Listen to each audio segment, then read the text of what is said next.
দেশের মাটিতে পা রাখবে। দর্শক রয়েছে এই মুহূর্তে বিমানবন্দরের 8 নম্বর গেটে এবং দেখানোর চেষ্টা করছি এখানে কিন্তু শরীফ ওসমান হাদির মৃতদেহ।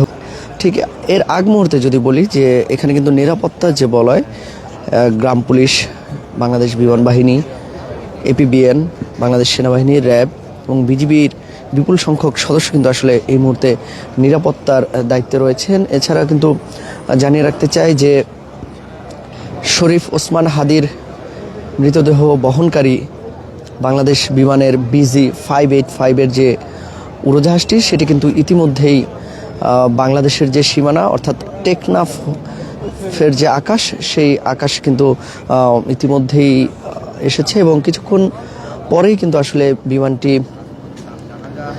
বিমানটি কিন্তু হযরত শাহজালাল আন্তর্জাতিক বিমানবন্দরে ল্যান্ড করবে এমন তথ্য কিন্তু আমরা জানতে পেরেছি।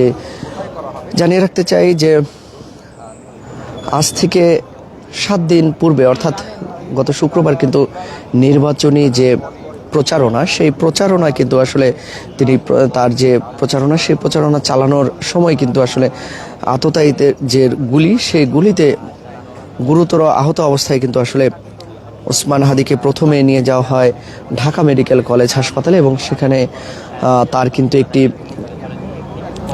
যে রেগুলার সার্জারি সেটি কিন্তু করা হয় এবং উন্নত চিকিৎসার জন্য তাকে রাজধানীর এভার কেয়ার হাসপাতালে নেওয়া হয়।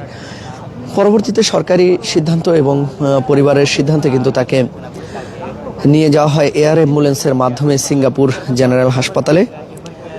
1 সপ্তাহ গুরুতর অসুস্থ অবস্থায় থাকার পরবর্তী সময়ে কিন্তু গতকাল পরিবারের সিদ্ধান্ত অনুযায়ী তার মস্তিষ্কের যে সার্জারি সেটির সিদ্ধান্ত নেওয়া হয় এবং পরবর্তী সময়ে কিন্তু পৃথিবীর মায়া ত্যাগ করেন শরীফ ওসমান হাদি।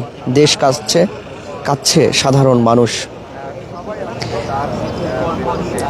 হাদির এই মৃত্যুকে ঘিরে কিন্তু বলা চলে যে যখনই গতকাল এই সংবাদটি ছড়িয়ে পড়ে ডিজিটাল প্ল্যাটফর্মের মাধ্যমে, সংবাদ মাধ্যমে, সেই সংবাদ কিন্তু আসলে দেশবাসী জানতে পেরে আসলে তারা কিন্তু বিক্ষোভে ফেটে পড়েন এবং রাতভর কিন্তু দেশের বিভিন্ন স্থানে কিন্তু আসলে বিক্ষোভ প্রদর্শন করে ছাত্র জনতা। এবং এই মুহূর্তে যদি বলি যে এখনো পর্যন্ত গতকাল থেকে এখনো পর্যন্ত সারা দেশে কিন্তু অগণিত জায়গায় কিন্তু এই বিক্ষোভ অনুষ্ঠিত হয়েছে এবং পরিশেষে বলা যায় শরীফ ওসমান হাদির যে নিথর দেহ সেটি হযরত শাহজালাল আন্তর্জাতিক বিমানবন্দরে কিন্তু কিছুক্ষণের মধ্যেই ল্যান্ড করবে সেই তথ্য কিন্তু Immigration to Canada. We provide the best quality service and solution for Canada immigration. Please visit our website and contact for details.